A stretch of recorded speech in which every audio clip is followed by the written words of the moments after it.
उद्योगपती अनिल अंबानी यांची पुन्हा एकदा सीबीआय कडून चौकशी होतीये। एसबीआयच्या 2929 कोटींच्या घोटाळ्याचं हे प्रकरण आहे। गुरुवारी सीबीआय कडून अनिल अंबानी यांची 8 तास चौकशी झाली। शुक्रवारी पुन्हा एकदा सीबीआय चौकशी होणार आहे। उद्योगपती अनिल अंबानी यांची दिल्लीमध्ये केंद्रीय अन्वेषण ब्युरोच्या मुख्यालयात 8 तास चौकशी झाली। स्टेट बँक ऑफ इंडियानं रिलायन्स कम्युनिकेशन्स लिमिटेड बाबत दाखल केलेल्या तक्रारीच्या आधारे नोंदवल्या गेलेल्या एफआयआरच्या संदर्भात चौकशीसाठी ते तिथे आले होते। हे प्रकरण नेमकं काय आहे आपण ग्राफिकच्या माध्यमातून बघूया। 2929 कोटींचा घोटाळा केल्याचा आरोप त्यांच्यावर आहे। या प्रकरणी गेल्या वर्षी ऑगस्टमध्ये अंबानींविरुद्ध गुन्हा दाखल झाला।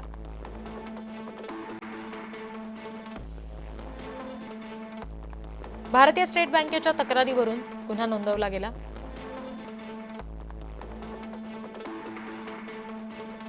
एसबीआयसह 17 सरकारी बँकांची फसवणूक केल्याचा आरोप आहे।